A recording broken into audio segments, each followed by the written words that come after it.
And hey, that's Phil Hendrie there for folks who don't see his name right under his picture. And this will all look great later, Phil. For now, No problem. it's I don't just have my. me and this. Yeah. I can barely see it anyway. Little I tiny box. hey, I have I've joined the club of people wearing glasses more. I started Yeah. getting styes in my eyes because I guess the air quality was not good, and I was wearing contacts maybe too much. Oh my And God.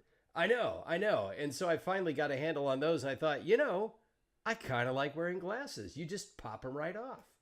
And now suddenly you can see. Yeah, it is pretty Yeah, cool. yeah, exactly. So yeah, Phil and I were talking about sports names because Hmm. we live in different times and everyone has a different take on this. And I think I'm probably with you. I think sometimes people can get a little too overheated, but I totally understand Washington Redskins changing their name. I think the time had come. Okay. Um, yeah, I agree. Yeah, I think the time had come. And yet you mentioned that calling them the Washington football team, maybe you stick with that. I love that, man. I love it. It's neutral. We need that. There's too much. We got the Kraken now, and we have the Raptor. And everything's singularized now. Like I would dig it if the Chicago Cubs became the Chicago Cub, just the Yeah, singular, just one Cub. just one Cub, like the Utah Jazz, like the Yeah, and, and quit being weird about it. British football. I follow the Premier League, and they just have club names. They don't have yeah. nicknames. I was You gonna know, mention that. It's like, yeah, they just have the Manchester United, Manchester Football Club. I mean, Manchester yeah, City. They Man just call it U. a football club. Yeah, Yeah. And whatever nicknames they have, they're very informal. They change the Toffees, the Blues. I mean, but a team could have like five or six names, but they're just known by their name. And I love that. And also the fans in English football I've gotten into this whole Premier League thing that I won't bore you with, but the fans over there are taken more seriously, I think, by the clubs. And yeah. I guess we could go on and on about how other places are better than America. I well, it might be easier to go on and on in light of recent events. Okay, man. Yeah, just for the record, we are recording this on let's see, what is today? That January the is it the 10th? ninth, The ninth? 10th, ninth, I 10th. think it's the ninth. Okay, ninth of the 10th. Neither one of us has our phones nearby, apparently, but we are a few days out from the Capitol Madness. Is the only word for it. Yeah. And it's anyone's guess as to how the next 11, 10 days are going to go. But I have family that work in government. One of them works in D.C., Oh and Lord. he was told not to go into work that day and then not to go into work the next day. And he has to go into Oh, work like one day a week because he works at the Secret Service in accounting. So he's not on a detail, he's in accounting. And he oh, said, yeah, I imagine things are going to be a bit more battened down. yeah. That's a good idea. Like, That's security in Washington D.C. around the president and people like that is always really, really, by the book and tight. yeah. I don't know. I guess they figured it's like just a bunch of tourists or something coming to watch the counting of the vote, and they got a little out of hand. I mean, this thing was, I got to. Yes. There's nothing that's happened in the last 4 years that surprised me at all. I have I not know. been and I'm not, and I don't think I'm smarter than other people. What's shocked me more than anything else is that apparently I am. Yeah, Apparently I am. apparently you know which websites to stay away from and which websites to take seriously. I mean, Yeah. I do not proclaim special soothsaying powers, but color me overreactionary. But in June of 2015, when Trump came down the escalator and gave his speech, I said to myself, I even said it out loud. I said, "This guy is a problem." It's I don't a think little that's weird. the kind of rhetoric to kick off a campaign, but I foolishly thought he ain't even going to make it to Iowa. There's Ain't no it? way he makes it to Yeah. Iowa. And it just kept going. And the fact of the matter is, he didn't get as many votes as the opponent, but the electoral strategy, which is something you have to consider. Yeah, Clinton's campaign ran a lousy campaign, and they didn't consider some of these ins and these outs. But right. he didn't get that many votes. Now, what's funny is there's 260 some odd million registered voters, I believe, in the United States. It seems like a high number, but if 60% of that is around 160, Hmm. 160 million people, and that's about how many people voted. Yeah, 82 for Biden, 75 some for Trump. And what we had was just a highly motivated electorate, and people saying, look at all the votes that Trump got. I go, look at all the votes Biden got, man. Yeah, and the ratios are important. Exactly. And it wasn't really, people make the mistake. And I don't know, Chris, what your background is. Have you ever been in broadcasting? One of the things we've learned over the years as a broadcaster about audience is that active audience does not represent real audience. For instance, I can sit down and do a talk show, and all of my phone lines are jammed, and there's nothing but people calling in morning, noon, and night. I may convince myself that I've got a large audience. It's not true. Those are called active, in radio, active listeners, but active audience members. They're very active. They're passionate. They write you lots of fan letters. A friend of mine programmed a radio station in San Francisco. They got 10,000 pieces of fan mail the first week. He said, we thought we were just going off we were going to be fantastic. And when the trends came out, he found out, I think we had exactly 10,000 listeners, meaning they had no numbers. And so you cannot focus on passionate fans unless, like I was saying to you, Chris, in doing a talk show on the radio, you could see your phone lines jammed with calls, thinking that you've got a massive audience. Because look at that, man, I'm never without a call. Right. Well, that's because 1,000 people that call all the talk shows back in the day. I don't know how it is now, but in Los Angeles, there's probably about 1,000 people that called every talk show in Los Angeles at that time. Yeah. And that's not that's a very small percentage. So you can fool yourself. And what I hear coming from people is this kind of amateurish observation about, wow, he must have a lot of really voters because there's lots and lots of people. It's just not the case. Yeah, I mean, Bernie had an incredibly engaged following. They loved turning out for him, but they didn't show up at the polls in the numbers he needed. And that's the name of the game. You've got to get the actual votes. And my background, technically, I have a journalism background because I have a degree in radio, TV, and film. And Cool. I've never used it, at least not directly. The awareness of how the sausage gets made has helped me in my career, but I started in stand-up and then I moved into voice acting. But I knew I've done enough promotion of shows at a radio station to know how that sausage got made to a degree. Yeah, it's really not rocket science, but it is something you have to slowly. And when somebody is just hell-bent on believing thing, they're going to blow you off and say, what you're talking about, this and that. Yeah. But we see it. Biden, people say, well, how come people didn't show up for Biden and all? It really wasn't a vote for Biden. It was a referendum against Donald Trump. And that's the way it has to be. Yeah. So, my wife and I have this conversation all the time because she's Venezuelan. And so she's seen a country go pear-shaped. And she's seen the steps it takes, and she's usually listing them off, saying whenever Trump does something, she'd say, Chavez did that, and, down and down we go. And she said, how come this hasn't happened? And I said, well, the U.S. has a slightly different pedigree than Venezuela, so it doesn't mean we're tracking the exact same course.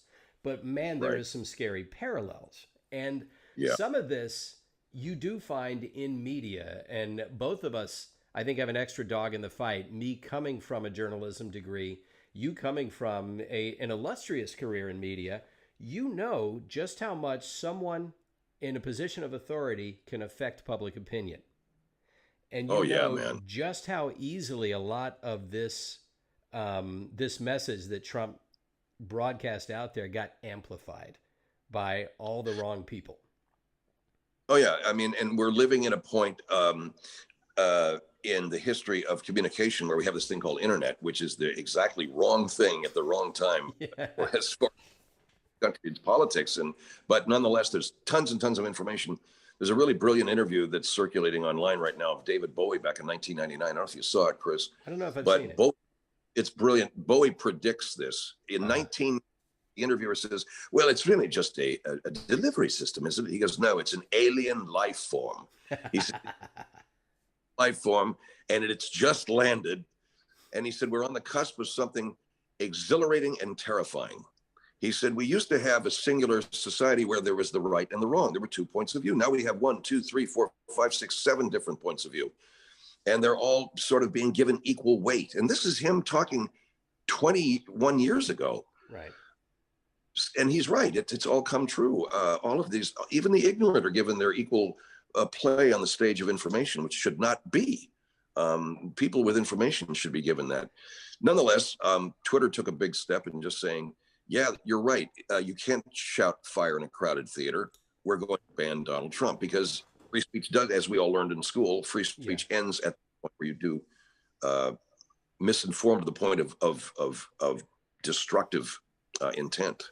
Yeah, there are a couple of concepts I think people have to keep in mind too, and we did study a little bit of this in journalism. We had a journalism law class we took, and that's where we also talked about the fairness doctrine, which no longer is a thing, but at the time it was. But yeah, there are 2 points people have to keep in mind with free speech, or 3 points. One, yes, you're not allowed to shout fire in a crowded theater. That becomes a public endangerment issue. You can cause people to get harmed if there's no fire. You cannot use fighting words. That's the Supreme Court definition of. You can say, all right, well, I think you should kill all the mailmen. And I'm not actually saying that, internet. It's a hypothetical, you rat bastards. Yeah, exactly. You cannot clip Chris Edgerly saying kill all the mailmen and say that's what he meant. No, hypothetically, you cannot say. But you can say that. But what you cannot say is, I want you, so-and-so, to go kill that mailman right over there with this hammer. That's fighting words. Yeah. That's not protected. And the third thing is, Trump's free speech is not being violated because the government is not stopping him from speaking. A private media platform, social media platform with terms of use that he signed, we all had to sign it to agree, is deplatforming him because they have decided it is no longer in their interest to allow him to use it. Yeah, Plus, and that's a real. He can have a press conference if he wants. Yeah, he can have a press. Write a book tomorrow. You can have to write a book for him. He's the least censored man on the planet. Oh my God, and I think that's a really vital point, and people need to. It bears repeating. Yeah, it is still a free society. Donald Trump can go anywhere he wants and say whatever he wants, because Twitter, a private company, says we don't want you in our store. We've seen the signs millions of times. We reserve the right to refuse service, and that's pretty much what Twitter has done. Right. And they are powerful, are big, but I would think a conservative Republican president and a Republican Party would understand Twitter's decision more than anybody. Yeah. This is your right as a court. So absolutely, it's a perfect point. It's a point that needs to be made. And I'm sorry, and this gets back to what I was saying. I'm sorry if you don't have the numbers of people that you want to go over to Parler and turn that into the next Twitter, but they just haven't been able to do it. I've got an account on Parler, but it's networking, and I only have it for satirical purposes. Please understand. I only do go over there and I make jokes, but it's probably the wrong place to do it. But anyway, Parler has terrible networking problems. They have terrible infrastructure problems in terms of being able to deliver these, not tweets, they're called parlays or parleys or something. So they've got problems. And one of the reasons is they don't have the money that they need, and they don't have the users that they need. It's just people don't want to go there, man. And as much as the rest of the country thinks that they want to. Yeah. So, yeah. And this is what we are seeing with technology. I've been saying this for a while, certainly not as presciently as David Bowie, or not as eloquently, I'm sure. But the internet is, it's like handing the keys to a Porsche to a 12-year-old. Yeah, I know you know how a car is sort of driven because you've seen it on TV, but could you not wrap this thing around a telephone pole? Well, they're 12. So we're a bunch of 12-year-olds with the keys to a Porsche, and we don't really know the power of this thing we have. And we've wrapped it around like 5 telephone poles in a row, and we still can't quite seem to get the hang of the suspension. I thought I had it. Like, no, you don't have it. It's an interesting issue, man, Chris. I love history, and I look at America, and the history of this country is fraught with all kinds of the Civil War had its this is our new issue, which is information, and there's also happening, and I think it's a good thing that's happening, and people need to just kind of relax on this shit. There's a larger and larger demographic of brown and black voters, and black minority people. They are beginning to influence not so much how America's run. They're very patriotic people. Yeah, they tend to be very patriotic, especially immigrants. My wife is an immigrant. The first time in my life I've seen African Americans waving the American flag very vigorously and proudly. Yeah. It didn't happen, man, when I was a kid during the time of the strife of civil rights. So this is good. And I think what's happening, there is a core of white Americans, Euro-Americans, who are really resisting that and upset with that. Yeah. They're not at the front anymore, and it's pissing them off. And I think that's what motivated a lot of what happened on Wednesday. So. Yeah, absolutely. And I talked to my wife about this too, because she's a woman of color. And so she sees this through a vastly different prism than I do. And I'm like you, I'm a Euro I'm Euro white. Yeah, call it We're the whatever you best. want. Yeah, We're white. yeah. Whatever. Tip that off, Chris. Yeah. What was your first clue? The alabaster skin? Yeah. She, she's curious as to how some of the people that are so angry that to her look like they're in the catbird seat, to use an old term. How Good are they point. so angry? And I say, well, it's different things. For one, I grew up in the deep south. So Hmm. yeah, I've seen different kinds of sausages getting made when it comes to how people get along with each other socially. I mean, I grew up in the 70s. I was born in 69. And Yeah. so, my granddad was born in 1910. So what my Yeah. granddad saw growing up and the attitudes that were prevalent growing up are not the same attitudes now. And No. it is scary for a person to think that their existence as they know it is changing. And a lot of people, like you say, they don't deal with that well. They feel threatened and they don't have to be. No. They're paying attention to the wrong people. Well, that's it. I mean, a lot of these cats voted for Obama. That's the funny thing, Chris. Yeah. A And lot then of they voted for Trump. Then they voted for Trump. And what Yeah. was happening? What was happening was the manufacturing jobs started to leave America after World War II. And by 2000, we started to really bleed manufacturing jobs. Okay, there's a lot of guys out of work. And we need to re-educate, and they need to take responsibility for their own re-education, and that's a big thing to ask of people I know. Because when you say that, Yeah. you go, "What are you say, lazy?" Or you say that, how come the government Yeah. helps them? So all of a sudden, these cats who used to rely on this self-reliance thing, all of a sudden, these guys used to talk about pulling yourself up by your own bootstraps. Now they want government help. So Right. in a lot of ways, Trump is sort of a new world Republican, where they're Republicans, but they believe in socialism every now and again. Yeah. And so these guys are pissed off that it didn't happen as rapidly under President Obama. Well, gee, we had a banking meltdown in 2008 that Right. put on a lot of stuff. Yeah. Nonetheless, there was great progress made if you look at the numbers. But you take a guy like Trump, who's basically dishonest and is psychopathic, he'll take those numbers and say, "Those are mine. I did that." Yeah. No, not true. There's a trend happening here, and I don't think Americans are that dumb. We have this core of idiots that did what they did in Washington. Yes. But I do, at the end of the day, we had a majority of people who kind of rejected that. But they're loud, they're calamitous. They bang the stick on the trash can lid really well, and it Yeah. really diverts and shocks and scares people.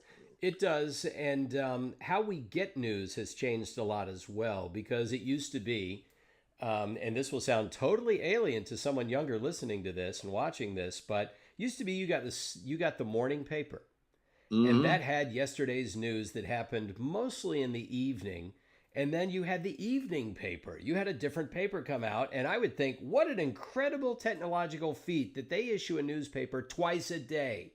Because they have to get the same paper route, the same paper thrown onto your porch, and you go and you read it. Right. And then you would watch the 6 o'clock and the 11 o'clock news. And there was local news, there's national news. And that's how you stayed informed. And then there was the radio. They would cut in if something important happened. But nobody listened to news on the radio after, say, maybe 9 or 10 a.m. because they were at work. And so that's how you stayed informed. And then you got home and Walter Cronkite or Dan Rather told you what happened that day. And you largely trusted them because they were trustworthy, because journalism was a different art back then. Yes. Now it has become a full-on business, and it is every single minute there's a new piece of news and it has to be built upon. And the one thing I've noticed, in 1991, when I received my degree, there was CNN. That was it. That was it. There were the three networks. There was PBS and there was CNN for news. It's not remotely the same ecosystem now, and journalists are basically told you need to get clicks and eyeballs on your articles. Otherwise, you don't get to keep working here. So the news is delivered in a way that is salacious, inflammatory, and clickbaity. Yeah, and it's up to us as consumers to know what you're reading. Am I getting something here that's, I sometimes I want the story, and I'm online and it says, "You've reached your limit of free articles." Yeah. And that do. I have subscribed to the Washington Post. It's really funny. I grew up in Los Angeles, and I used to read the LA Times all the time. My dad and I used to read. It was a lot of fun. I don't read the LA Times anymore because for me, it's not a big city enough paper, as crazy as that sounds. So I read the Post, I read the New York Times, and those are my go-to. Reuters. I try to go to. You're a journalism student, Chris. I try to go to those traditional information media outlets that have been so reliable over not just decades, but maybe even a century. Yeah. That's what I try to do. I try to go to who are the real pros, and people will look at me and say, "Oh, the Post. Well, oh, okay, man. Well, you read Breitbart, which has been around for 5 minutes." Yeah, and doesn't have journalism. It's not journalism. Not journalism. No. It's opinion piece. So what I try to do is I try to research as much as I can. I even forget what we're talking about now. I think you asked a question somewhere in there, but the validity of certain news, CNN. I will wrap up by just simply saying this.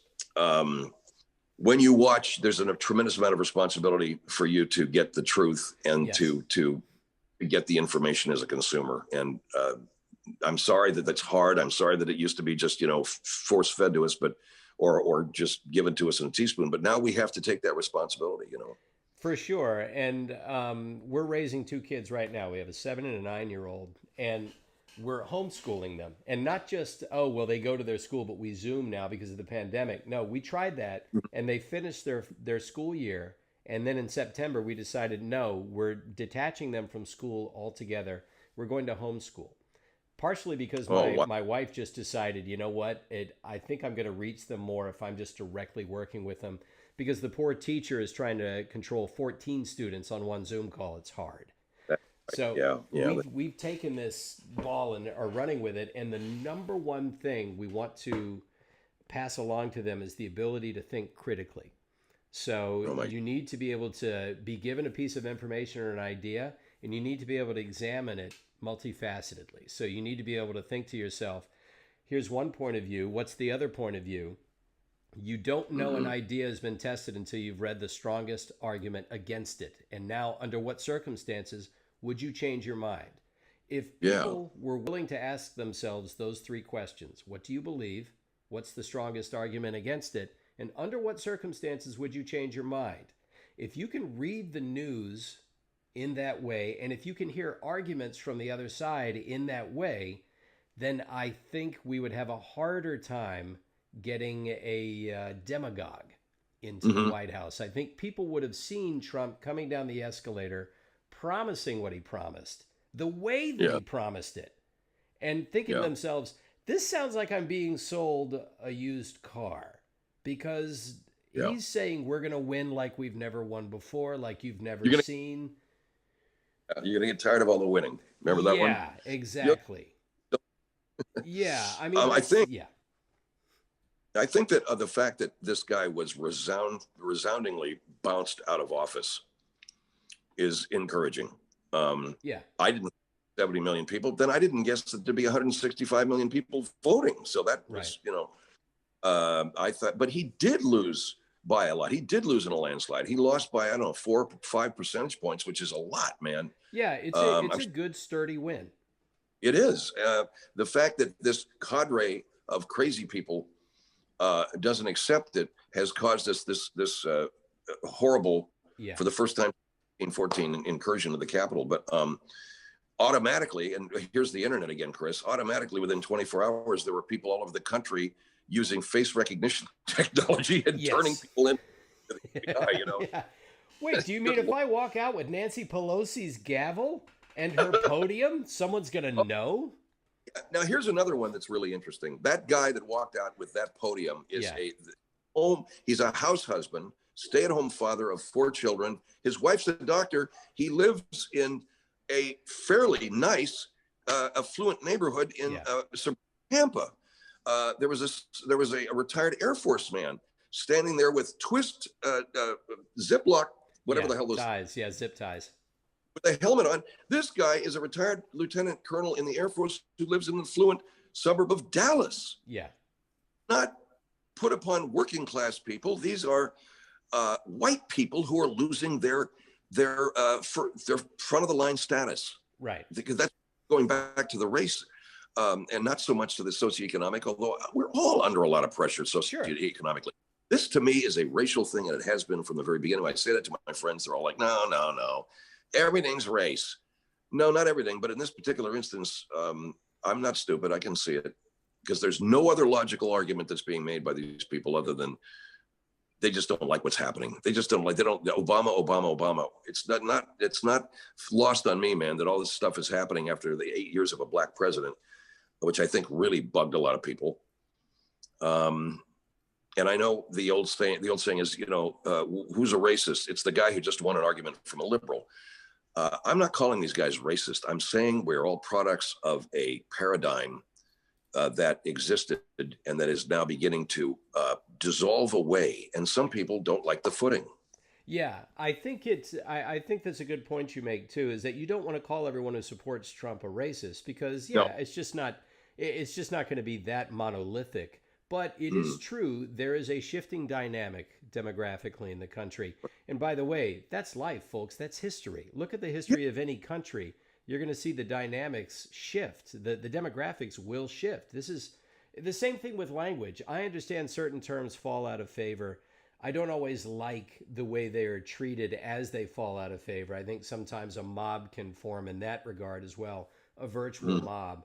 But I also understand that times change and language changes. And so instead of me railing against having to use a different word, perhaps I could look at why a person may ask that I use a different word and see if they're coming from a good place and not just accuse everyone of, like you say, I don't want to just, I don't want to attribute monolithic behavior to people. I want to get into their heads and figure out, like you say, these guys are scared. This is frightened behavior. And I always try to extend an olive branch to my Trump supporting brothers and sisters. You don't have to go there. You don't have to think that the government needs to be overthrown in order for you to feel secure again in being an American. You are an American if you just root for the peaceful transfer of power and admit this time your guy lost. Your guy lost, dude. Yeah, I mean, it's all there is look, to it. it's not like people are sneaking away in the middle of the night. Good Lord, how many times do we have to say it? The Supreme Court meant, and these were all steps that Trump himself wanted to take. He said, once we get to the Supreme Court, that's the big one. Well, the Supreme Court didn't hear it, man. I mean, these are these are his appointees. I know. How tone deaf is not the word. How frightened of reality are you?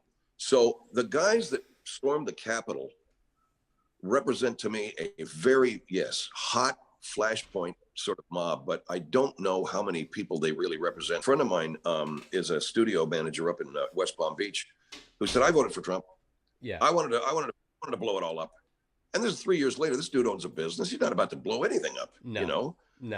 He recognized that it was a bad vote. Yeah. So. My wife, who just made a brief appearance there, I talked to her about this, and I was talking to my brother about this. I have a family member that voted for Trump. I have not asked him how he feels about all this because I'm afraid to have that conversation, to be honest with you. I don't know where it's going to go. So I'm just going to let sleeping dogs lie because I know regardless, I think your average Trump voter at the moment has buyer's remorse. They realized, we didn't see this coming. But right. The people, if you look at the video footage, the people that stormed that Capitol, I put them in 3 tiers of people. Some of them, the majority of them seemed to be people that were at the rally and thought they were going to march down with their boy, who conveniently got in a car and left, even though he said he was going. Imagine the guy with 5 draft deferments decided not to go to the hot zone. Wow, who saw that coming? So I think they went down there and saw people pushing past the barricades and thought, okay, yeah, we're going in. Yay, we get to disrupt things. We're going in. And they're looky-loos. They take pictures. They act like idiots. They're criminals, and there should be some punishment. I don't mind them going to jail. You're an adult. You should know better than to do that horse shit. They're certifying an election. The second tier is the people that decided to deface things and take things and sit in Nancy Pelosi's chair. And scrawl things and murder the media in a door. Yeah. All right. You really knew what you were doing. Separate punishment for you. And then they're the people violently pushing against police, trying to storm inside the Senate. One of them tragically, but inevitably losing her life because she was the first one to jump through the window with a gun pointed at her. So you have your 3 tiers of people, and I think you have your 3 tiers of support there. Yeah, we're happy to walk in and look around and then leave. Right. Yeah, and I Yeah. heard that that West Virginia state legislator who said, "Well, I just went in as a Yeah. journalist." He has no journalistic credentials. No. Yeah. He took pictures. He left. Well, he's in big trouble today. Yeah. The guy that took the lectern, there's your second tier right there. That Yeah. guy's gone back to where it is, Sleepy Grove, Florida, Yeah. back to cleaning the pool. Yeah. And then the guy that showed up with bombs in the bed of his truck. This Yeah. dude had Molotov kills, Yeah. Exactly. You and I, you were born in '69. I was in high school during those years, and Okay. we had people doing that kind of behavior at Columbia University. The students Right. went in and ransacked the president's office there. Yeah. We had the underground who were planting bombs. Right. It's the thing that so many of these people are members of my generation, boomers who grew up during that time, who heard the lies about the death tolls in Vietnam and heard the lies. There were lies. They called it the credibility gap back then. Yeah. And have since gone on after, I believe, and everybody gives me a hard time about this, too much acid, have since gone on to believe a lot of conspiracy theories. And Yeah. you got to be kidding. I mean, where's that? You must be mentally disturbed to believe that stuff, or bipolar or something, Right. So these people, at the end of the day, are now back on campus smashing and burning shit. Only, dude, this is serious, man. This is where it all lives. This is the Capitol building of our Right. democracy. Got Yeah. that? We haven't got it. So Yeah, exactly. And the presidential line of succession was in that building. I mean, Yeah. you had your VP, you had your Speaker of the House, and their names were being called out by the people shoving their way through. So I guess it's not really possible to overstate how threatening that is to the stability of a functioning democracy. And so that's why I hope people don't think we're blowing this out of proportion. We're not. they wanted to hang. They said they would hang Pence. I Yeah. heard that. Yeah, exactly. And they brought a scaffold and a noose, and maybe they thought Right. it was performative. And I don't know, but I do know that we'll call that Exhibit A for their court appearance. Right. So this was satire? Okay. Gotcha. On the Capitol steps where you trespassed? Okay. Satire. All right. I had to contend with that when I was at KFI. I do satire, but there were other hosts on this station who would say something really stupid and be in some real hot water. And after the fact, they'd call it satire. And I knew Right. full well that was their way of keeping their jobs, Yeah. Gary Trudeau says that satire is a point of view. It's humor with a point of view, which is exactly true. It's being funny, making a point with that humor. But it's got to be funny. It's got to at least be funny for a fairly large number of people. Otherwise, you don't really have satire. And I don't know any comedy sketch where a noose has been funny just on the face of it. Let's go hang Pence. Ha ha ha. I don't get it. I'm not. Yeah. I mean, being in radio, having to deal with the FCC and having a large enough audience. I mean, for those that aren't familiar, I mean, Phil, you've been in LA radio for a long time. And I mean, that's a large market to have a footprint in. And so when you have an audience that's that size, did you get more notes from the higher ups because they'd say, look, if you go this far, the FCC is going to do this to us? No, not at that level. I mean, by that point in my career, I haven't been on the radio since 2013. I do a digital show now because talk radio has really kind of morphed away from what I did. But during the years, it's just like, it was like baseball. You play in single A ball, then you went to double A, and then you went to the major league. I knew what I was doing. Every broadcaster has to know what they're doing. I knew what the line was with the FCC. I know what the line is in terms of information. I just to answer your question, Chris, anybody who ever, and they never really did. I had a great program director in David Hall, but if anybody ever came to me and said, let's talk about what you did on the show today, I'd get up and leave the office because I don't need to talk with somebody about either. If you're telling me I did something wrong, okay, I'll hear you. But at that point in my career, never. You see, to give you a really funny story, I actually talked to an FCC commissioner. And this guy said to me, well, consult with your attorney. And I said to him, I'm talking to the guy. I'm talking to you. Aren't you supposed to know? You're supposed to know, man. So, you need to be responsible. I never used crude language or any obscene language because I knew that would probably get me in trouble, get me fined, you know. But today, I think you probably do hear it. We hear the president of the United States dropping the bullshit word all. Yeah, yeah. What are you gonna do, man? But for me, I always prided myself in being professional enough to know exactly what I was doing, what point I was making. You always have to know what point you're trying to make, and you don't run afoul of any illegalities, and that's what a pro does. When Don Imus got bounced off the air for using the words nappy-headed hoe in reference to the women's basketball champion, right, I had to ask myself, what were you going for there? Yeah. What were you trying to do? And the answer came back, he didn't know. He just repeated something that he heard and he thought it sounded funny. But other than that, it was a badly thought out moment. And, you know, that's what happened.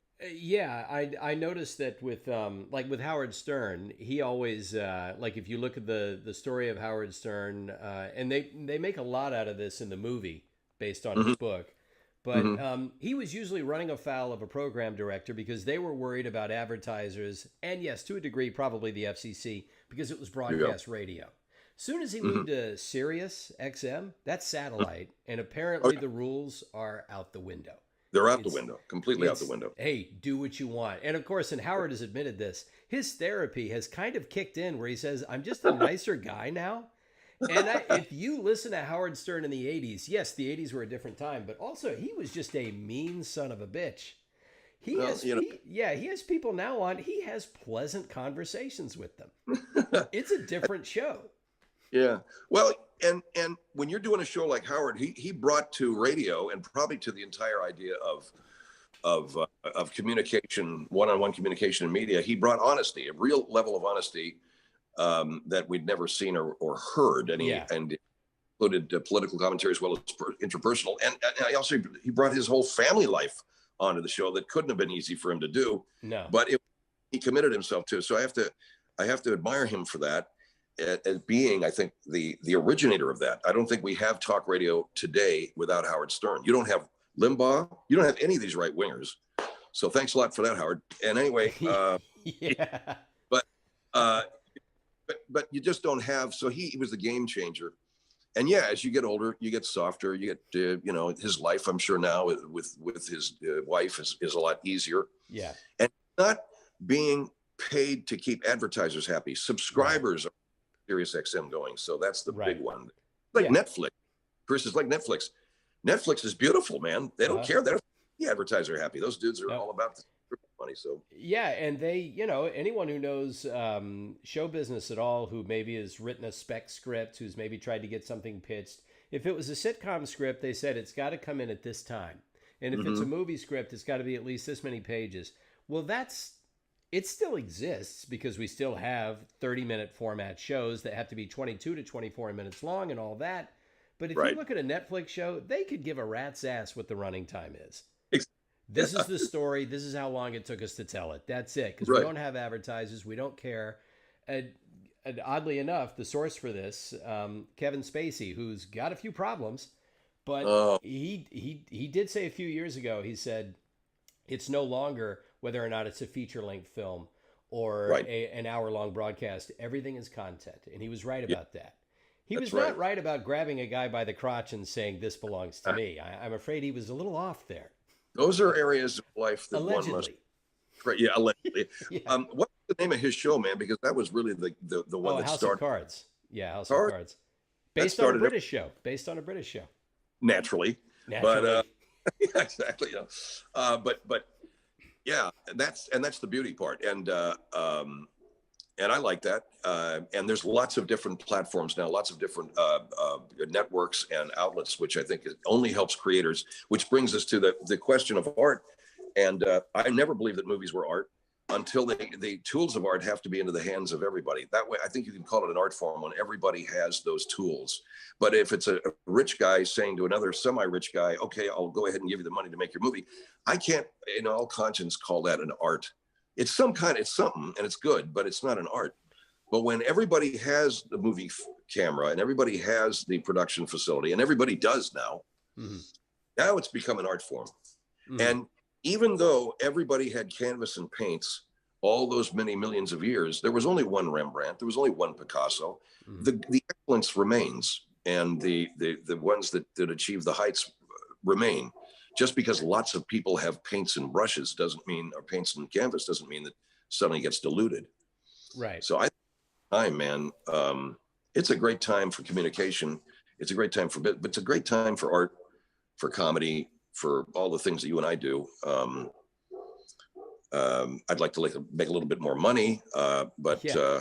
Well, the finance of it has changed as well because, like, for example, when I was in journalism school, I was entertaining the idea of either being a writer or maybe going somewhere into broadcasting, but it was very vague. And then I discovered acting. I discovered I was a drama minor, and then I discovered stand-up. And I thought, well, I know what I'm going to do now. And it tends to be this way for people who make careers out of it. They kind of realize, especially our career path, that I don't know if I'm suited to do other things because I've tried those other things, and I'm a square peg in a round hole.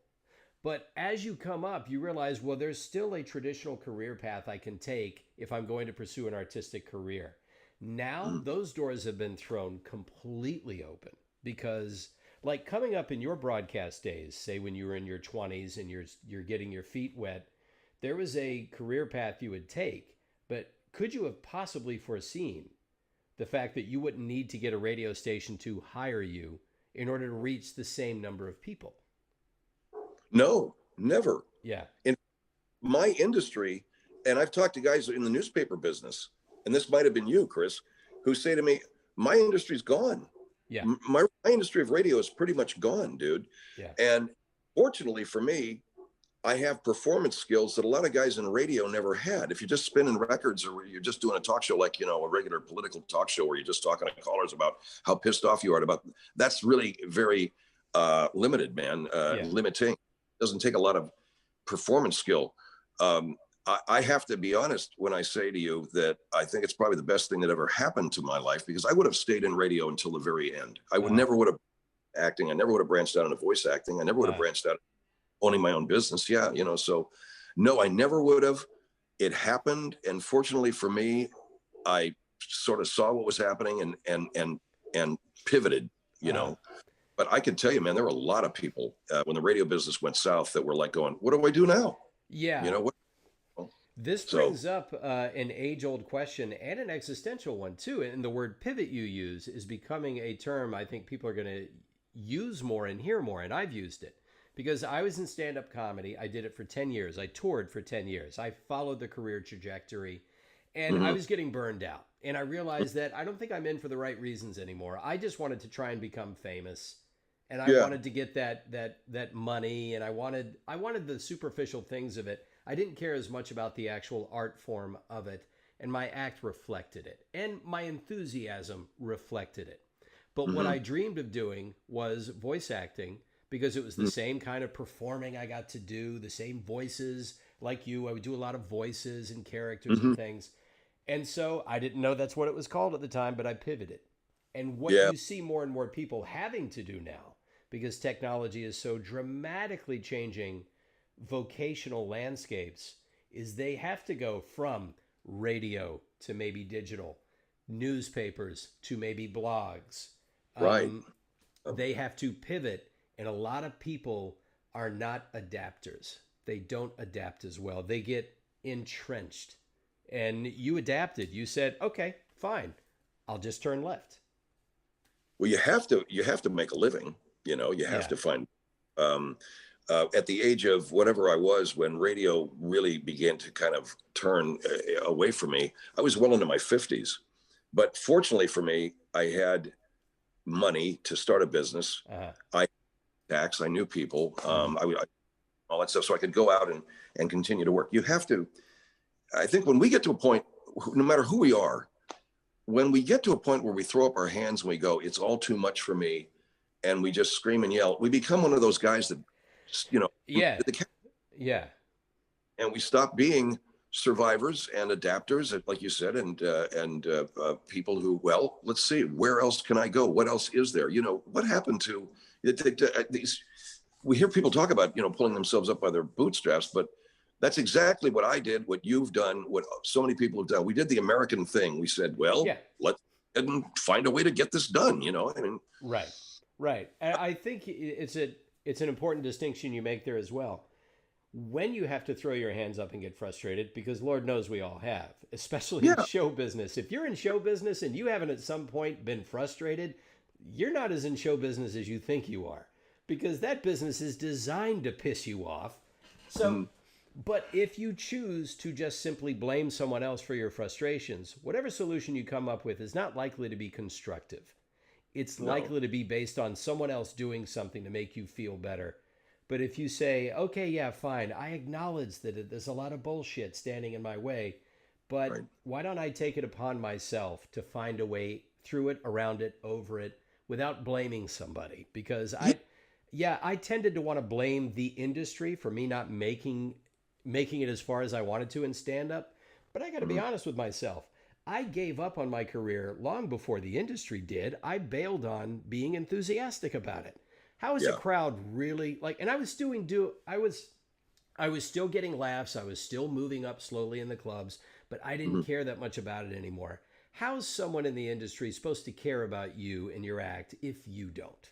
yeah, man. You That's know, yeah, when you're getting bored, you know that the nature is telling you, you better get your, and yeah, we're Americans. It's getting back to the whole idea of the country we live in, and we've often heard this term Yankee ingenuity. Well, that means basically we always find a way to do things. I yeah. saw this doc. I thought it was really interesting. After we invaded Normandy in World War II, we tried to figure out how the hell are we going to offload men and equipment onto this beach. We owned a beach, and we were going Hmm. to go in, eventually win the war.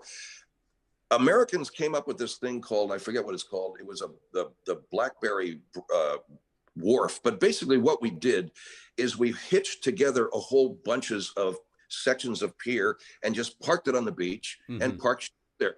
The British were blown away. They said, "This is a perfect example of how Yanks think. Just here's a job. We got to get the job done. How do we do it? Let's do it." And I know it sounds corny. I may be sounding like my father or grandfather, but I really believe that there's a lot of quit in a lot of people these days, man, and it's got to Yeah, stop. yeah. Um, Especially giving up on the country, man, the way these clowns did. Because why, man? Because they're not first in line on the roller coaster anymore. Yeah. Some thinking there. Yeah, and a lot of this is psychology writ large. If you understand a little bit of psychology, and my uncle is a psychologist, and about 15 years ago, I did cognitive behavioral therapy because I needed it. I needed to cope with changing careers from stand up to voice acting, the big differences in my life. I was Yeah. anxious about it, and I got a lot of help. It's worked because I've turned my life around, and I learned this guy that taught me, Dr. Gary Applegate, may he rest in peace. He said, I'm going to teach you Mhm. a skill set because there's going to come a day where you don't need to come in my door anymore. I don't want you coming back forever. That's not teaching you anything, but you're going to learn to take your own emotional state in your hands, and you're going to learn how to build outwards from there. You're going to learn how to do things for yourself, to change how you're thinking. Now, of course, I wasn't, really casting about. I was not a person who was suicidal or homicidal. They're approached a little differently. But yeah, slightly different approach for them. But for a person who is finding themselves faced with life difficulties, with life challenges, yes, it's very comforting and very easy to look for a scapegoat. And you'll find that the politicians you tend to like tend to play to that. They scapegoat people for you. They tell Yeah. you that your situation's not your fault, it's someone else's fault. Well, that's rarely ever the case. Yeah. Most people, if not almost everyone, has the skill set, if they'll build it, to figure out a way through. Yeah. And you just, like you said, you just have to be willing to not quit. And you have to be willing to look in the mirror and say, I'm not going to, at least to myself, appear like those people I see on Instagram and Twitter who apparently are winning at everything.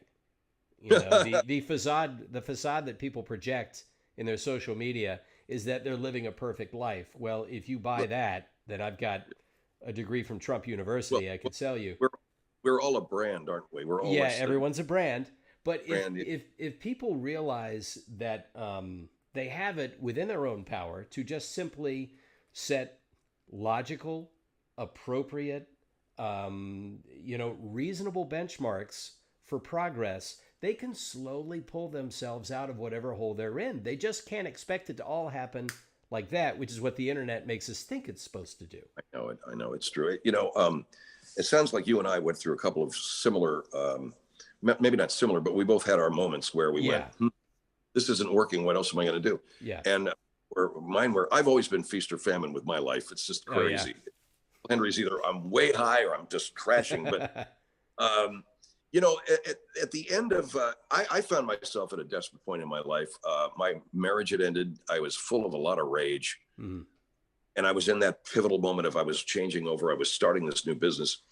And I remembered watching Christmas Carol of all things. And there's Scrooge. And there's Scrooge. He's looking at his tombstone. And it's George C. Scott as Scrooge. And he looks at the ghost of Christmas future. He says, why would you show me this if I can't change, if there isn't something I can do? Why would you show me all of this desolation and all of this unhappiness that I've created and all of this? And I thought, we can look at our lives and we can look at moments of failure and let that drag us to the fucking ground, man. Mm-hmm. Or look at it and say, well, why did that happen to me, man? There's got to be something else I'm supposed to be doing here, man. Because I thought, Chris, I would be in radio for the rest of my life. Yeah. And I remember walking in my backyard one day and saying, I did it. I beat it. I beat what all those other schmucks couldn't beat. I'm a success in the broadcasting business. And I'm probably going to be employed one way or the other until the end of my days, which is not the case. Right. So you look at all this stuff that you failed at, if you want to call it that, and you say, well, there's a reason that I see all of this before me. I have to turn this into something. There's something else I got to do. Right. It's crazy. Something else I have to do with my life. And now I recognize what it is. It's sitting here in my house at the beach and not doing anything. So thanks very much. No, I'm kidding. Yeah, just watching the waves. I'm a block from the sand, by the way. I'm not. No, but for me, it's doing my digital business, writing, my voice acting career. All of this is stuff I never would have imagined doing, and yet I work at home. I can work in the studio if I need to. When we were doing Efforts for Family, man, during COVID, you could either do Zoom. I liked going down there, man. I got in my car and I'm fortunate, and I think you are too, that we have the careers that we have where there's so many people who are paycheck to paycheck, man. And, Oh yeah. Very. Yeah. And the year always starts the same for me. I mean, I'm lucky. I get to be on the greatest show of all time, The Simpsons. And as long as they continue and they allow me to continue with them, again, fingers crossed, then right. I've got it, I don't have it made. Nobody has it made, but I've got a wonderful situation and I'm just so happy to contribute. And with F is for Family, I was not just because I think it's a show that should be on. People should see a show like this because it's an animated show about a family and it's subversive and it's adult themed and it's a lot of jokes you just won't hear in other places. It's a slice of life and it's a kind of a brutal slice of life, but I like that a show like that exists. And I was hoping, let's do more and more seasons, not just because I wanted to be employed by the show, but just because I thought it's great to have a gig that continues. And yet they do their last season and you say, okay, that ended. But I live in show business. I know that things end and then they pick up again somewhere else. If show business has taught us anything, it's that two things. One, there's a place for jackasses like ourselves to go. And two, every good thing you have is going to end. So you better be ready to replace it with something else. That's not what most people are used to in their careers. No, man, we were doing the gig economy before gig economy. Yeah. Exactly what we do is a gig. We have gigs and we work over, we go find another gig. And to that end, that's why you have to have agents. And it's a weird, non-traditional business, not like what other people do. Right. And, but it's really hard and it takes a lot of, and I'm not out here trying to tell people, well, I really got to have a hard life, man. So you should really, I understand that things are tough and the way things are changing in this society now, man, when we talked about manufacturing going away, when we talked about all of those jobs going away, and there's only, the workforce, Chris, only 8% of the workforce is involved in manufacturing in America anymore. 8%. Yeah. Trump talks about bringing manufacturing jobs back.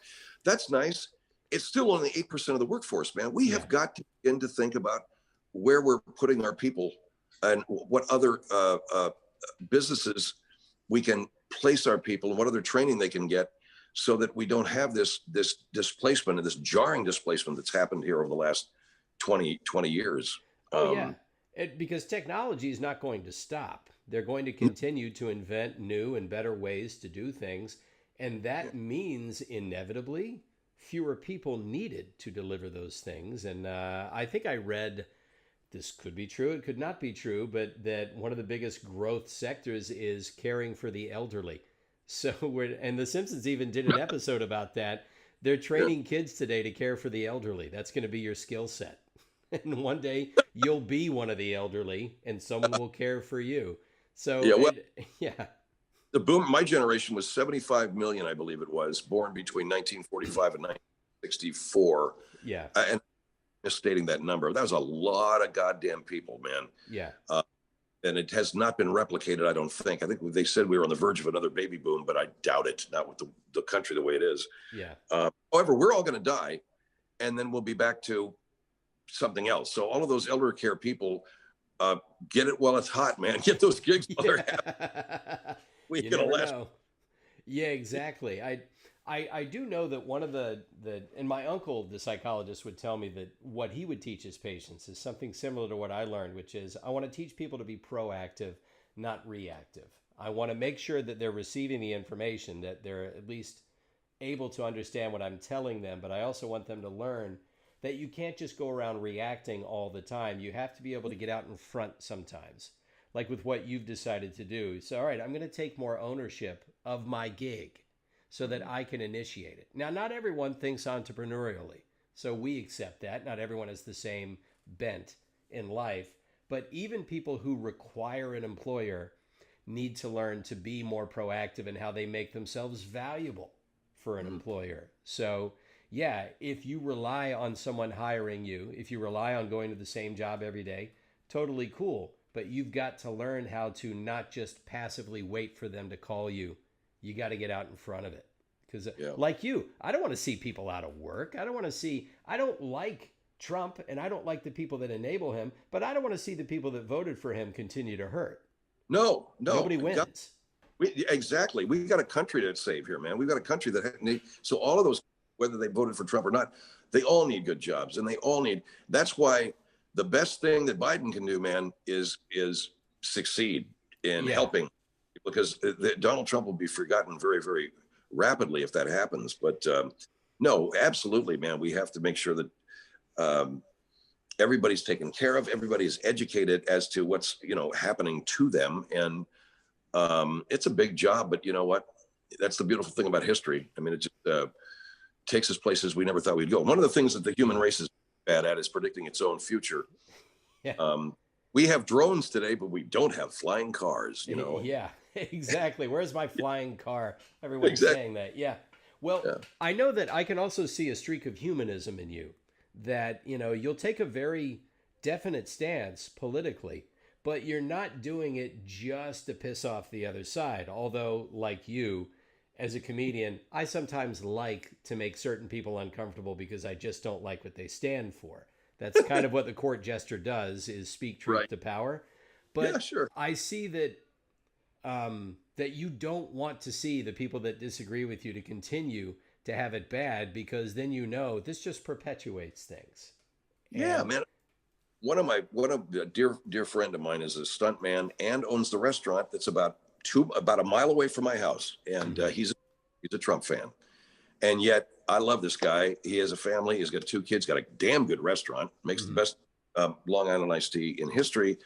And I'll go down there and just shoot the shit with him and listen to his bullshit. Yeah. And all the while, God, I hope your restaurant stays open, man. And I hope that you're working, because he's got to be on set, keep this business open. And both things are suffering right now, man. Restaurants are shut in California, and there's nobody working in the movie business, So, and the last thing I want to see happen to that guy is have him not have his businesses, because he's a good man, and he's a great guy. And I've lost friends, dude. Chris, I've got dear friends, lifelong friends I don't talk to now, man. That's something basic, Yeah. So I got off Facebook in 2016, right after the election of 2016 because I thought, and I saw this from both sides. I'm left of center, but I cheat towards the center on certain things. Yeah, me too. And yeah, and I have found that there were people on the left, on the far left, that I could not talk to because they didn't want to hear it. They didn't want to hear anything. They were dug into their echo chamber. And I thought, I can't continue then. This is no longer a person I can continue to talk to because they don't want to talk about anything, it seems. And so Yeah. everything gets brought back around to that. And so, yeah, Sam Harris, he's a neuroscientist and a philosopher. I listen to him occasionally. And he has said that we've only got two ways to solve problems or disagreements with conversation or violence. That's it.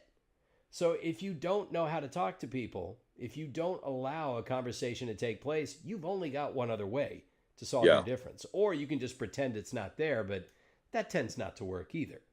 Yeah, that's a really good point, man. You know, if you just shut people down, and they may be screaming at you, they may be screaming at you, but if you just keep on talking to them, you're in a way, way better position. I know a lot of people are very upset by this conversation that we're having nationally. It hurts them. They can't get any work done. Yeah. I found myself Wednesday, what were we doing? Wednesday, I had a big project that I had to do, man. I had to go down to my studio and really get this shit churned. I couldn't get any goddamn work done because what I was seeing on my television was so, like, I don't know, man. It's Twilight Zone. Weird. Yeah. I was like, what the hell? And it does. So, and the problem that I've had is I've got my career and I got me and I got, you know, like George Hahn, that actor, he's on Twitter. He's got that really funny "Kiss for Me." Have you seen that dude? I don't think I have. He's funnier than hell. It's just like, I don't want to wear a mask because for me. Yeah. But anyway, for me, you know, but also I want to be a good citizen. And I found myself challenged that way over the last 4 years. I've got to pay attention to what's happening in the country because this stuff is happening that I have to pay attention to, you know. What am I? You know, I'm just a guy operating on one rail and I'm going to turn around one day and see the train headed for me. And I didn't see it. Oh, So, but I couldn't agree with you more, man. We got to talk and we got to keep talking and we got to keep communicating on that level. You know, I'm American. I'm a human being and we cannot be tribal here, dude, or we're lost. Yeah, there's an interesting book I think people might find helpful in a lot of times books that are written directly about a topic are informative, but you see them coming and sometimes your defenses go up. Sometimes it's helpful to read a book that addresses the root of something that you didn't notice. And there's a book out, it came out a few years ago called Sapiens. And it's basically about Homo sapiens and how our branch of the human race developed away from Neanderthals and all of that, and how our brains formed. One of the things he discussed was that in nature, especially among mammals, especially you see it among chimpanzees and people, is that it's hard to get a group of more than, say, 20 or 30 people together before they start to fracture into tribes, into little tiny factions. And the fact that now they can still stay more or less aligned with a common goal, even if there are thousands of them, as long as they have factions that don't operate counter to the other factions. So you can have, say, a party of millions of Democrats, as long as they all agree, healthcare for everybody, you're still basically a Democrat. But as soon as you get to, say, where the Republicans are, we're tens of millions of people, but half of us believe that the election was stolen, the other half doesn't. That party is about to fracture. So what you begin to see with human nature is that it is basically wired in that we're going to fracture into tribes. We can't help it. We are literally wired that way by nature. So as best we can, we have to keep tethered to each tribe a connecting idea. And like you said, I'm a human being, I'm an American. We should have those two animating ideas operating in every single American. That yes, I know you're in your Republican tribe, and you're in your Libertarian tribe, and you're in your Democratic tribe, but the animating idea that we are all connected by the fact that we're human beings, we're Americans, shouldn't that take us to a point where we will realize that, hey, overrunning the Capitol is not a good idea?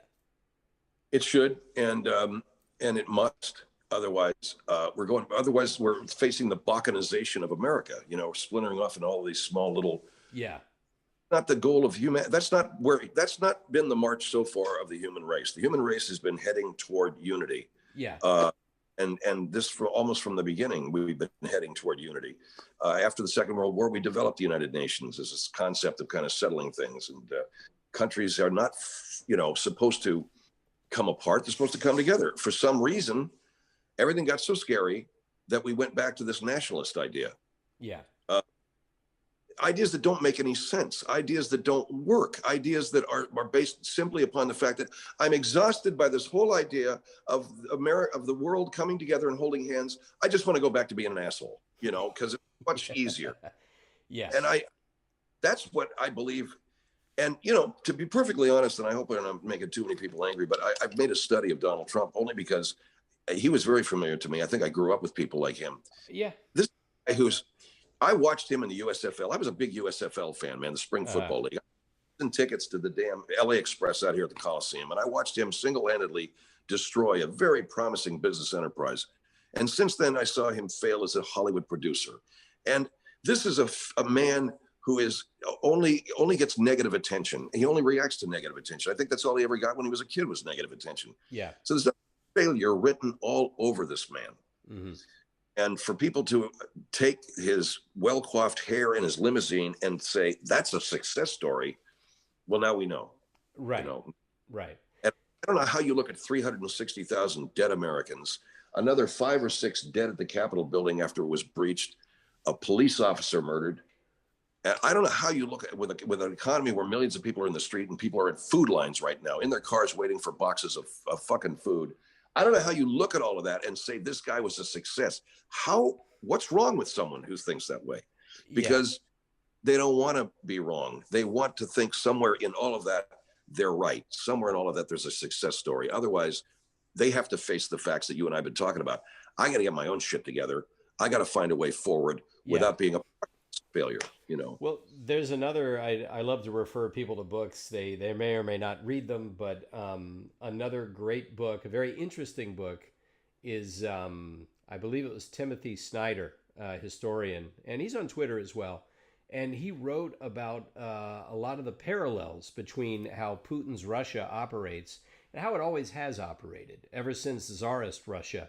They have, when they became, the USSR, and how Trump has appealed to a lot of people. And in Putin's Russia, he uses what Snyder calls the politics of eternity, meaning Russia is this virginal body that we, Mother Russia, we as Russians protect it from the invaders of outside ideas, from the invaders of outside cultures. And if you do this, then you will get to be a part of this glorious history of a people that has stayed pure and mighty. Now, in exchange, I can only guarantee you misery. You're not going to ever be rich. You may not even eat as much as you would like to eat, but you will take part in a glorious tradition of keeping Mother Russia pure. And he calls that the politics of eternity because he says, I can't promise you anything today. I can promise you this idea of eternity, though. It's magical thinking, and it makes people feel warm inside. It makes them feel not just patriotic, but jingoistic. And he says what Trump was able to do is to tell people who were suffering, and Trump knew good and well that he didn't have answers for them. He doesn't really operate on the idea that he's going to help other people. And those who doubt me, I reference the previous 73 years of his life. Right on. Yeah. So what he promised was, we're going to win. We're going to keep winning. We're going to win so much, we're going to make America great again, which, by the way, was Reagan's slogan. People don't seem to remember that. So he's promising them eternity. He's promising them this very warm, fuzzy idea that they're winning. But how is he delivering that? Well, I don't know. The wall didn't really happen, did it? He tried to ban Muslims. That was unconstitutional. The economy didn't come roaring back. The stock market's doing great. But if the stock market's doing so great, why are so many people poor? Right. So, I mean, he failed upwards in a couple of ways. David Frum with The Atlantic, who hates Trump, says, here are the things Trump got right. But he says, I mean, we can't call his presidency on balance any kind of a success. But for the most part, the things that he said he was going to deliver to the average working folk that voted for him did not materialize. Coal jobs didn't come back. There are fewer coal jobs now than ever before. Manufacturing, as you said, hasn't come back. He wasn't capable of delivering those things. But ask a Trump supporter what they love about him. Very often you'll get, it's like, we're not giving in. We're not letting so and so walk all over us. He's owning the libs. It's a lot of abstractions. Exactly. It's the politics of eternity. A lot of feel good stuff. It's a lot of just blowing, spraying a lavender into the room every now and again. Exactly. Yeah, and that's playing to that desire to keep fighting the inevitable, as opposed to teaching people. Except here's where America's headed now. We've got another 100 years that we have to deal with. Let's start dealing with what we have to deal with, and let's quit fighting all of these ideas that eventually we accept. Look, say that you don't want socialism. Medicare today, one of the funniest things I ever heard was a woman at a Tea Party rally saying, "And don't you touch my Medicare." Huh? Yeah. So Medicare is not accepted. This was Social Security is accepted. Unemployment insurance is accepted. We've accepted these ideas. Yeah. And Republicans have accepted them. Well, I mean, roads, libraries, the police department, the fire department. I mean, hello. Nobody's saying we have to become like Finland. Nobody's saying we have to completely overhaul every single thing. But what's wrong with introducing a sturdier safety net? I don't have a problem with it. I don't either. And we need it, because we're not. And the other thing is we've been forced to face the facts. And I would just challenge anybody who is a Trump supporter, or anybody who calls themselves a conservative. We have spent trillions of dollars trying to dig ourselves out of this pandemic hole. If that doesn't say socialism, I don't know what the hell else does. Yeah. I mean, we're putting ourselves further and further in the very debt that a lot of conservatives say is absolute national suicide. We can't spend enough money. And we need to. I'm not putting it down. I think we need to help people. Yeah. And every board. So why can't they look that in the face and say, this is exactly how societies work sometimes, and maybe all the time. Yeah. As an olive branch for Trump supporters out there, yes, what I have described to you, maybe you don't like to hear it described that way, but I would also say for anybody, be wary of anyone, even if they're coming from the left, who promises you abstractions with no real way to give it to you. It's just a different politics of eternity. So if somebody from the far left is promising you a utopia based on ideas that clearly have never worked historically, hold on to your wallet. They're coming at you from a different angle. So yeah, we do have to get more pragmatic about it, for sure. Yeah. I like that politics of eternity, the abstraction of winning, Mother Russia, they talk about the Russians, because I'm a big World War II historian. I'm not a fan of war, but I think there was so many pivotal things that happened. And the Russian soldiers in that war suffered deprivation like you wouldn't believe. Serious, brutal injury while being taken by the Germans. And one thing they always said, the Germans, were, I can't believe how hard-ass these guys are. Yeah. Their ass is kicked. They've got terrible injuries. They're cold. There's no food, but God damn it, if they won't budge. They won't say a thing to us. So that long-suffering nature of the Russian people, and I think it was, it might have been Leon Trotsky, who said, I curse the ability of my people to endure so much suffering. Yeah.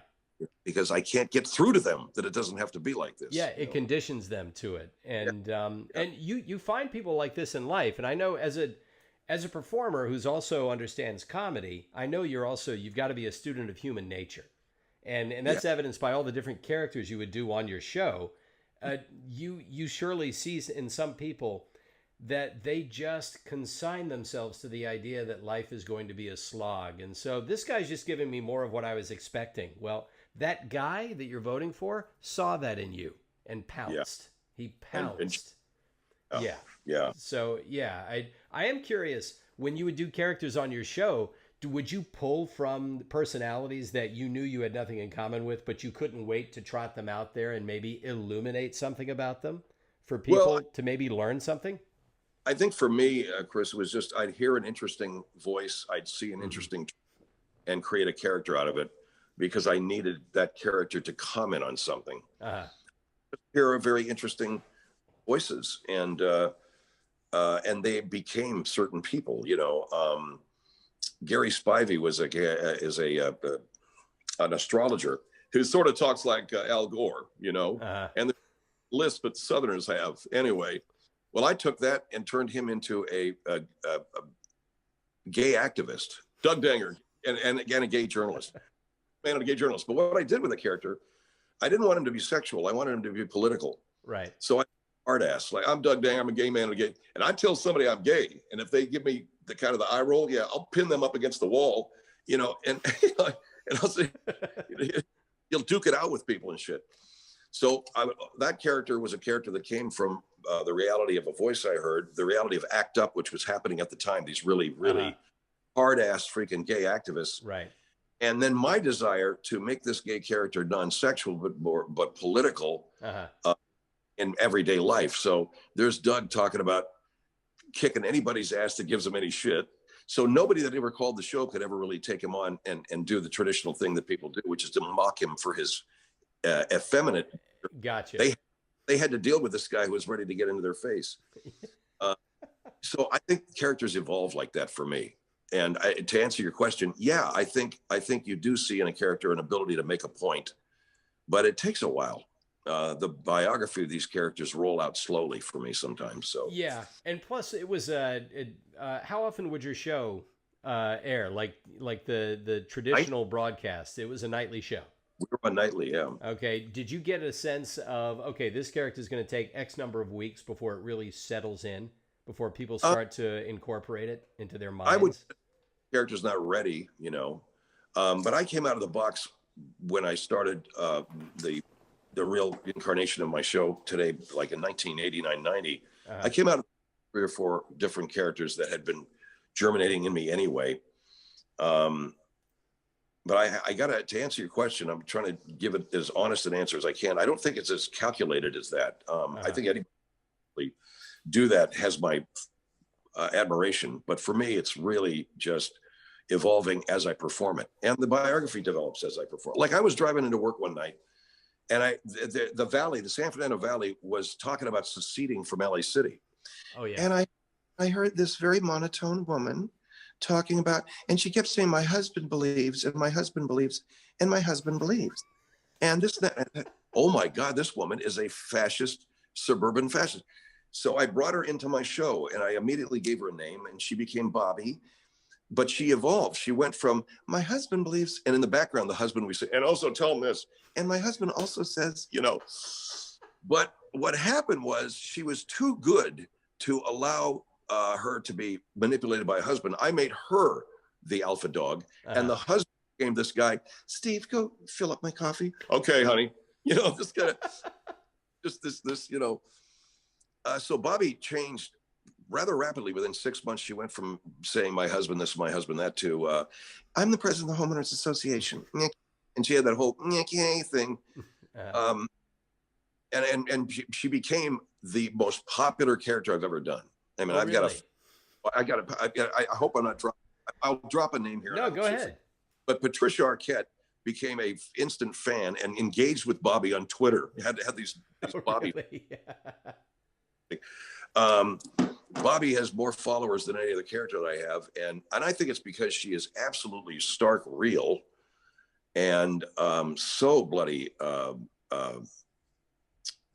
self-involved and so psychopathic. To be honest with you, she has no future.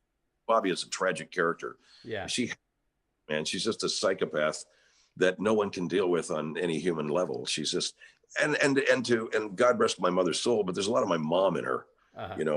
My mother was the kind of woman that would look at you while you have this, you're telling her you just won the Nobel Prize for Peace, and my mom's looking at you and checking out your shirt and your shoes. Like, you're wearing that? This kind of shit. So it was always had you on the defensive that way. So I hope that answered the question, man. No, I have lots of questions about how the show would run, because I remember listening to it with a buddy of mine who's a fellow comic who is probably, I don't know where he is these days with his politics, but is about as right-wing as you could get, former Marine, and thought you were the funniest guy in the world. Absolutely love, because you did a lot of piss takes, you know? You would just say, I'm taking the piss out of this person with this character I'm doing. And Right. he says, you got to listen to this guy, Phil, because he has people calling in, and it's him calling in. And I would see footage of you with a phone in each hand and your microphone, and you would somehow manage to carry on a conversation between three people, and you were all three of them. And he absolutely loved it. He just loved it, and it became infectious. I thought, I can't believe he's pulling off these voices, because you would pivot, there's that word again, voice to voice, and it isn't, as you know, you're not just doing the voice. You're not just mechanically changing the voice. You've got to change your headspace. Otherwise, one character is going to say what the other character would say. And that had to have been spontaneous. It is. And what it is, Chris, I believe, because, I think about it, and people ask you questions like, do you break into voices when you're making love to your girlfriend? No, I don't. No, nobody does that. I make my mortgage payment, Yeah. I'm okay. But what happens, I believe, is I have this conversation. It's almost as if when you and I are talking, or I'm remembering a conversation, or I'm simply just saying things to myself about things, and I give certain parts of that extended discussion with myself characters. I just drop a character on top of it, so I could be saying, Bobby, maybe I'm talking to myself about something like this is the best way I can put it, but Bobby, how's life? Well, it's good. It has its ups and why do you ask? Because what I'm doing is, in my mind, I'm taking attitudes and playing with them, really. I certainly know who I am at all times. I know I'm not Bobby, but I'm taking these attitudes and turning them into, and, I talked to a really terrific guy, Matt Besser, over at UCB. And I think Matt's brilliant. He's a sensational actor. And I'm not comparing myself to Robin Williams. Please understand, I would never, because he's absolute, light years above me. But he said to me once, I think it's the same muscle that Robin Williams used. These on-stage Socratic conversations or act outs that we do. Lenny Bruce did it. Yeah. Again, somebody who I revere. And I believe that probably you, in your own life, in your own act, probably do those act outs where you're conversing. I just took it to a realistic extreme to see if it would. I ended up there. I found when I started, I was basically a Pez dispenser for voices. So just blah, blah, blah. And it was very rote, and, it was entertaining. I could entertain an audience, but it was juggling, and there wasn't anything beneath it. It was, oh, look what he can do. And so it's a forgettable act. It's a fun one, but it's a forgettable act. When I got off the road, I would introduce occasional concepts that I liked, but I'd never let them breathe because I was afraid to waste time on stage when I should have been killing that crowd. And I would just go for the easy laugh too much. When I got off the road and I started to play around on stage in LA, I started to do what you talk about. I would let ideas breathe. And I think that's the heart of it. If you're going to improv, if you're going to at least see a bit through to its real core, you have to let it breathe, and you have to not rush or push the joke. And with your characters, you know that, all right, I may not get to something funny right away, but I've got to let these characters exist for a minute first. Yeah. And I did that. I ended up coming up with a bit where I decided, back in the 30s and 40s, the Hollywood PR studio system had a way of protecting their stars when they got in trouble. They had a PR guy who would make sure that, all right, there was an accident. Well, we're going to make sure before the cops get there, this PR guy shows up. They shoo away the press. They cover it up. And the star never has any tarnishes on their image. I said, which is great if you were the star, but it sucked if you were that PR guy, because Saturday night at about 3 a.m., it's like playing a perverted game of Clue. And I would answer the phone, and next thing you know, I'm having a conversation, and I would have, studio PR, and I'd have Peter O'Toole say, yes, I just killed a Chinaman in the library with a lead pipe. We'll send someone right over. And so next thing you know, he's having a conversation with everyone that calls in. Cary Grant just murdered Betty Davis, whatever it is. And I thought, I'm finally letting an idea breathe a little bit. Sure. I had not used my time on stage doing that.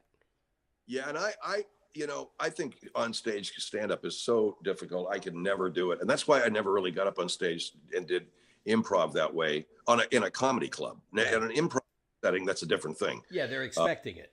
Right, at UCB, for instance.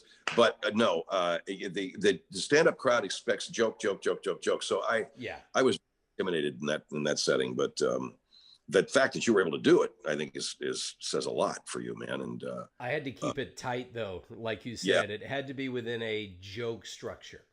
Right. Yeah, it had to be something. Yeah, it took a lot of writing it out. But your show was, I don't know if it still is. Was it 3 to 4 hours each night? It was, and now I just do a half-hour podcast where I right now a panel of characters that talk to each other, and I weave insane stories having to do with real weird quirks of the characters. Back in the day when I was on the radio show, I would present a premise. He would be like a guest. Right. And we have Steve Bozell, and Steve, you're suing your neighbor.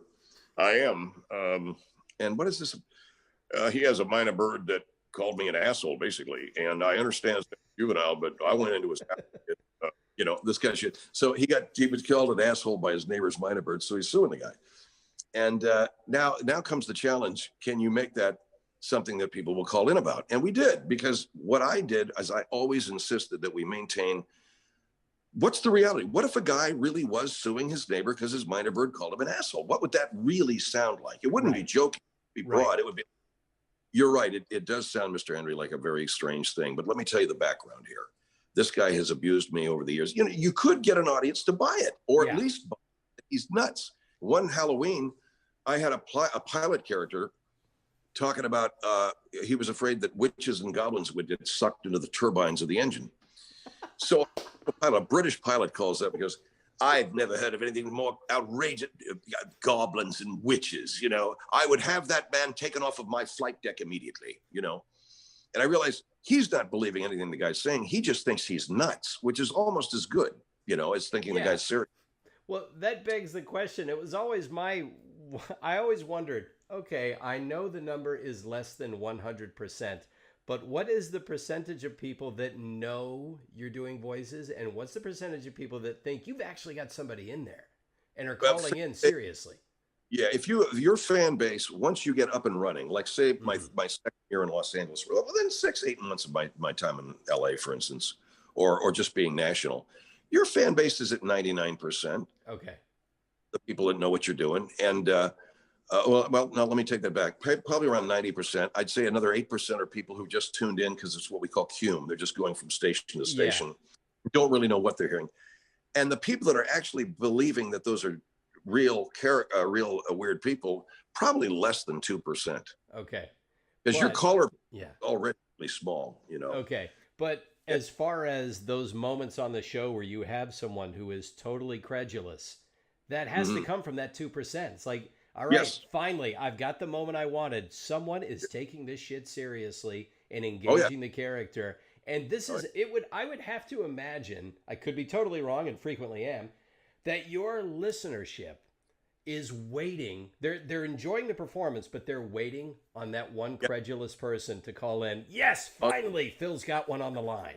That's it. Yeah, I believe so. And I think it was like Candid Camera or any of those shows where there's nothing funnier than looking at somebody being duped, and it's interesting. We had a lot of cops that listened to the show. I don't know why that was. I think they're the cynicism of those guys.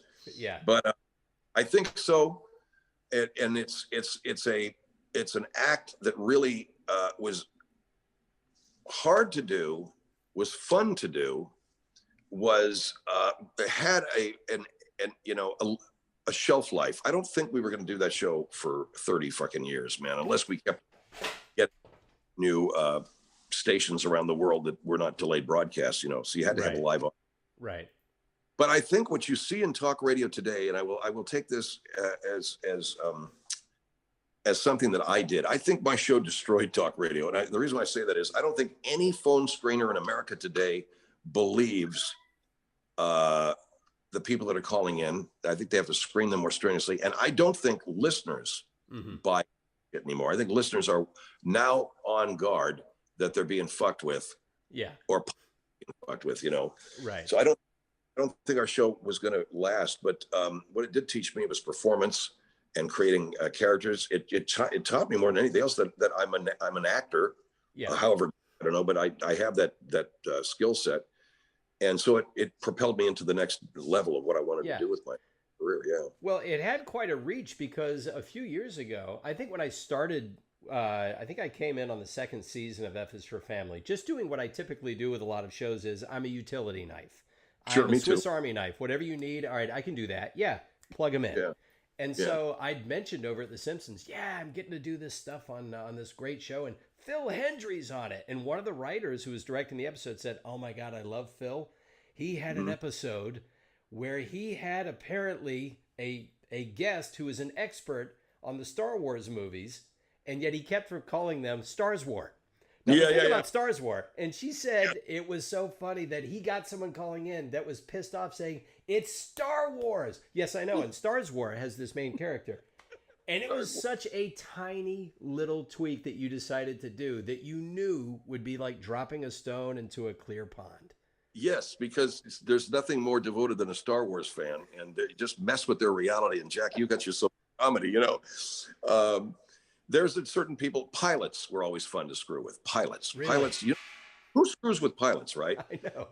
Their world is messed with. They're like, wait a minute, somebody's talking about us, you know.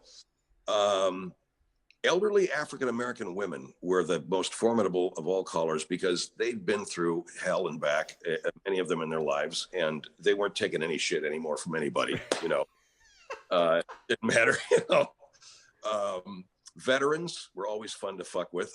I say that greatest of respect, but they just were, because a lot of those guys, and you were never really sure anyway whether one was a real veteran or not. You know, a lot of guys tour the nom, you don't know if it's true. Yeah.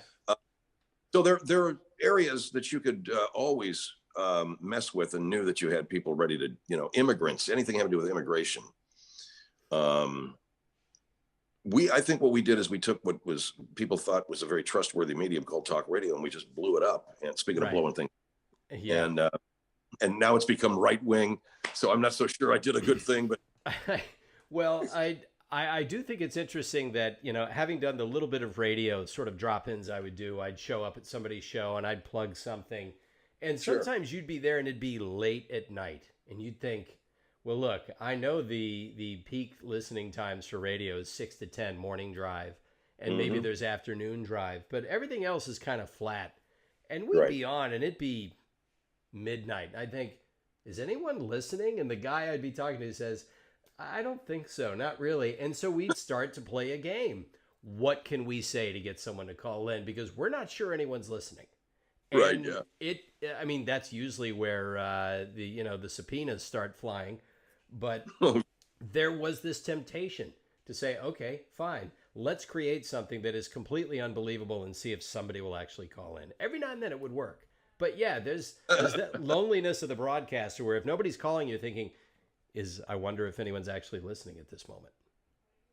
Well, you'd be surprised how many people are actually listening, though. You know, yeah. Art Bell was an overnight guy, and Art's show became a phenomenon.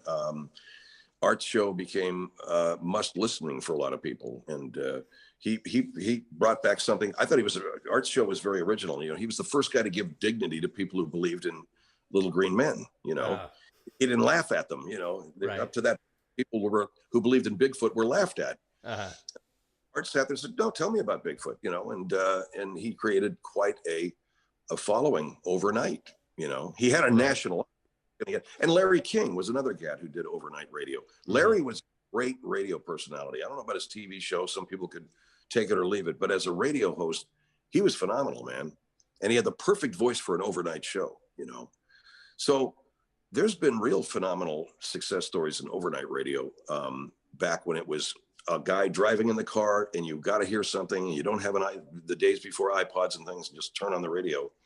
That's where I fell in love with it. But like the print business, it's sort of seen its day. Or moving. Yeah, I spent many a night driving to and from a gig where I'd be in the middle of nowhere. And just the miles would keep going by. And I wasn't making enough money to just stop at a hotel and spend the night. I'd say, no, I'm going to pull over to the side of the road and I'm going to nap and then I'm going to drive again. And it's 4 a.m. and I'm in the middle of Nebraska. It's like, and there was no satellite radio. And you're just thinking, I hope something good's on. Oh, the crop report. Oh, boy. So I can understand how between me and the truckers, an overnight guy might find a very devoted audience. Oh, absolutely, man. Absolutely. Truck and Tom Miller out of WBT in Charlotte. Let's throw it into 10th gear. Let the good times roll. This guy was a country music disc jockey, so he wasn't doing it. But yeah, there definitely was in the days before everything that we have here now, which is the internet and by God, on demand listening. Yeah. The radio is it. Now with on demand, it's like, here's my podcast, drop, download it anytime you want. Right. And some people are very nostalgic for the old days of radio. I'm not. I saw that. I did that. This is where we are now. And frankly, like I said, we've got more tools to do more things now than we ever had when we were just doing radio gigs. Yeah. So I like it. As a kid, I gravitated towards one guy, and I never got to hear him. So I grew up in Savannah, Georgia. He broadcast out of D.C., and you probably know of him, the Grease Man, Nino Manelli. Yeah. A guy who apparently just keeps, well, I don't know where he is now, but he kept getting into trouble because he kept going over the line, saying shit that he really shouldn't have said. But what I did love about him is that he would tell stories, and I don't know how much time he spent producing these things, but he'd have music, he'd have sound effects. I mean, it'd be a zoo format, but he was the only guy, and he would tell these stories. This is by the time when I was a cop. Before you knew it, he created an entire world of sound. But the problem with the Grease Man, and I say this having never met him, I don't think he was sophisticated in terms of his awareness of politics and life in America. He got back here at WJFK for, I believe I'm remembering correctly, a kind of a racially insensitive remark about Martin Luther King. Yeah, Martin Luther King Day. Yeah. Oh yeah. No, he deserved what he got. I mean, dude, clueless, totally clueless.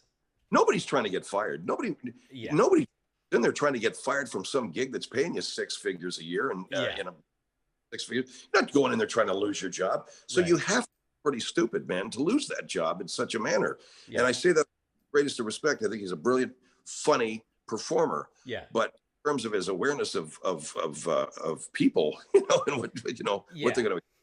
Oh yeah, and this was back in the 80s when it was a lot harder to get kicked off the radio for saying something you're not supposed to say.